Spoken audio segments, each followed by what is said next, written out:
प्रदेश की हर छोटी बड़ी खबरों को देखने के लिए देखते रहें निर्भय टीवी न्यूज। आइए नजर डालते हैं आज की खास खबर की ओर। संत गाडगे मंजनपुर चौराहे में संत शिरोमणि गाडगे जी महाराज जी का 67वां परिनिर्वाण दिवस का कार्यक्रम मनाया गया।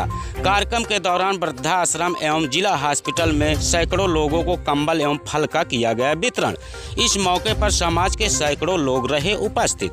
आपको बता दूं कि हर वर्ष की भांति इस वर्ष भी बड़ी धूमधाम के साथ मंजनपुर चौराहे पर बाबा साहब शिरोमणि जी का महापरिनिर्वाण दिवस मनाया गया, जिसमें समाज के सैकड़ों लोगों ने बढ़ चढ़कर लिया हिस्सा और बारी बारी से संत शिरोमणि गाडगे साहब जी के विचारों एवं आदर्शों को याद करते हुए अपने अपने विचारों को प्रस्तुत किया। संबोधन के दौरान पूर्व विधायक राम सजीवन निर्मल जी ने संत गाडगे जी के त्याग परित्याग और उनके जीवन संघर्षों के बारे में विस्तृत रूप से जानकारी दी और उन्होंने कहा कि संत गाडगे जी ने बचपन से ही समाज में उत्थान के लिए संघर्ष करना शुरू कर दिए थे। उस वक्त समाज में शिक्षा का बहुत ही अभाव था। इस समस्या को देखते हुए गाडगे जी ने समाज को एकत्रित करके कई विद्यालय, वृद्धाश्रम, अनाथालय, हॉस्पिटल, यूनिवर्सिटियां खोलकर समाज के शिक्षा और स्वास्थ्य में प्रकाश फैलाने का कार्य किए और साथ ही साथ स्वच्छता के जनक संत गाडगे जी महाराज ने समाज में फैली अज्ञानता को मिटाने का संकल्प लिया और अपने पूरे जीवन काल में स्वच्छता के नायक के रूप में विश्व विख्यात संत गाडगे जी के परिनिर्वाण दिवस के मौके पर पूर्व विधायक जी ने बड़ी बारीकियों से गाडगे जी के जीवन संघर्षों का अवलोकन करते हुए उनके त्याग एवं संघर्षों के बारे में समाज को अवगत कराया। कार्यक्रम के दौरान समाज के लोगों ने वृद्धाश्रम, ओसा और जिला हॉस्पिटल में जाकर असहाय, पीड़ित, शोषितों, वंचितों लोगों को कंबल तथा फल का वितरण कर किया गया। इस मौके पर हेमंत कुमार टुन्नू, उमेश कुमार दिवाकर, वीरेंद्र कुमार निर्मल, बोलता प्रसाद चौधरी, मथुरा प्रसाद चौधरी, अरुण कुमार चौधरी, डॉक्टर बी.के. दिवाकर, कौशलेंद्र प्रताप चौधरी, धर्मेंद्र दिवाकर, दिलीप चौधरी, विद्यासागर, सोनू चौधरी, दिलीप चौधरी, अंबिका चौधरी, रामशरण निर्मल, राजेश निर्मल, रामराज निर्मल, लवकुश चौधरी प्रधान, दिनेश चौधरी, जिलेदार चौधरी, दुर्गेश चौधरी, छितानीलाल चौधरी, रामाश्रय चौधरी, निरंजन चौधरी, पवन चौधरी, राजेश मास्टर, कैलाश चंद बौद्ध, सेंधीलाल चौधरी, कैलाश चंद चौधरी, दीपक चौधरी, चोखेलाल चौधरी एवं समाज के सैकड़ों लोग उपस्थित रहे। आइए देखते हैं यह पूरी रिपोर्ट। नमस्कार। हुए आज की स्कोर कमेटी के द्वारा जो परिनिर्वाण दिवस का कार्यक्रम रखा गया है, यहाँ पर उपस्थित अपने सभी बुजुर्गों का और कोर कमेटी के सक्रिय जुझारू और अपने तेवरों से जाने जाने वाले यहाँ सभी एक चेहरा मेरे दिल में बसता है। आप लोगों ने जिस तरह से पूरे जनपद में अलग जगाई है और उस परिप्रेक्ष्य में कड़ा धाम में बिल्डिंग निर्माणाधीन है। सर, आज बाबा साहब का यहाँ पे पुण्यतिथि मनाई गई है।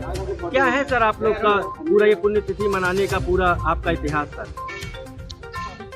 संत गाडगे महाराज इस देश के स्वच्छता के जनक हैं और महाराष्ट्र में स्वच्छता के नाम पर एक आयोग भी है, जिसके तहत पूरे महाराष्ट्र में सफाई अभियान का लगातार काम चलता है।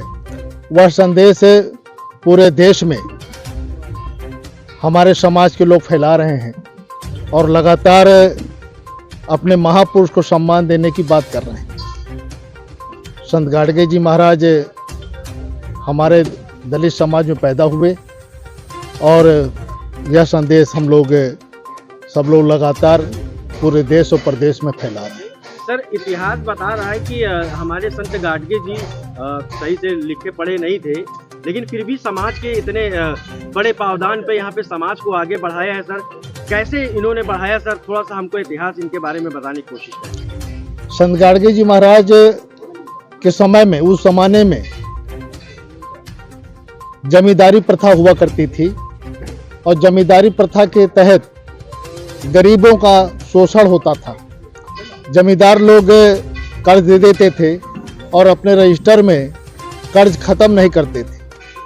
यह घटना संत गाडगे जी के साथ भी बीती, क्योंकि बहुत गरीबी में पले थे और इनको जब लगा कि जमींदार अनपढ़ लोगों के साथ अन्याय कर रहे हैं, तब इनको लगा कि यदि यह समाज पढ़ा लिखा होता और पढ़ लिख लेकर के जमींदारों से हिसाब कर लेता तो हमारी ये दशा, जो दुर्दशा है, ये दुर्दशा न होती। इसलिए उन्होंने ये संदेश दिया कि अपने बच्चों को पढ़ाने के लिए अगर खाने को रोटी नहीं है या पहनने के लिए कपड़े भी नहीं है तो मत पहनो, कपड़े फटी धोती पहन लो, हाथ में खाना लेके खा लो, लेकिन बच्चों को पढ़ाओ जरूर। और यह संदेश पूरे देश में उन्होंने दिया था। जी, बाबा साहब की पुण्यतिथि पे सर आप यहाँ देखे वृद्धा आश्रम में और आप जिला अस्पताल में यहाँ पे शॉल और फल भी दान किए हैं, काफी सराहनीय कार्य है सर, क्या कहना चाहेंगे? यह अभियान हम लोगों का नहीं है, ये संदेश है संत गाडगे जी का।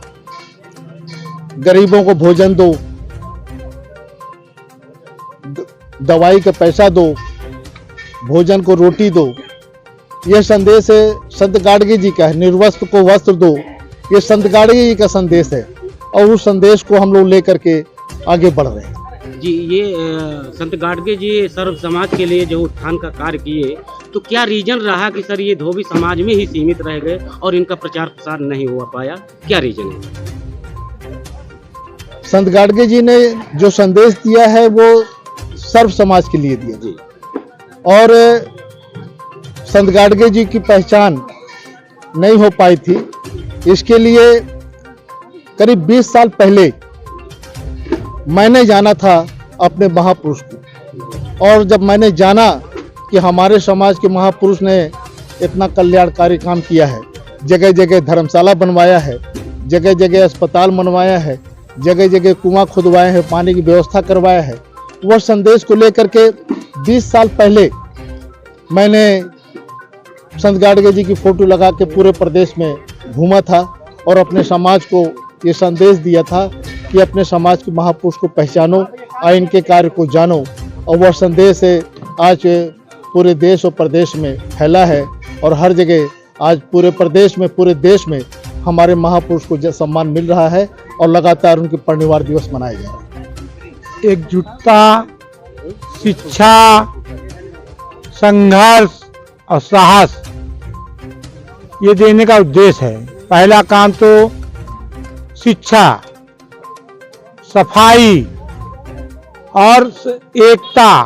हमारा समाज सीमित है और सीमित होते हुए भी अखंड एकता लाना जरूरी है। हमारा समाज जो धर्मशाला है, हम अपने सभी समाज के लोगों से कह देना चाहते हैं, सन 2024 में बाबा संत गाडगे महाराज धर्मशाला का पूरी तरीके से निर्माण हो जाना चाहिए और एक संदेश जाना चाहिए जिसमें हमारे समाज के, रजक समाज के, धोबी समाज के ही नहीं, सर्व समाज के लोग आए। उसमें गरीब बच्चों की शादी ब्याह और हो सके तो उस धर्मशाले में एक स्कूल भी हम लोग खोलने का प्रयास करें, जिससे शिक्षा जगत में एक नया संदेश देने का काम करें। उन लोगों के लिए क्या कहें जो मतलब शिक्षा जैसे सभी को बैठे हुए हैं, वो भी समाज से जोड़ने कहीं दूर भागते हैं, उनके लिए क्या मैसेज? जो भी सर्विस में है तो कहीं ना कहीं बाबा संत गाडगे महाराज जी हो या अंबेडकर जी हो, उनकी देन है। वो लोग भी उन्हीं के आशीर्वाद से सर्विस में है और हमारे मिशन में साथ है, ऐसा कुछ नहीं है। अगर जो लोग भूले भटके लोग हैं वो भी साथ में आने का प्रयास कर रहे हैं, बहुत से लोग हैं।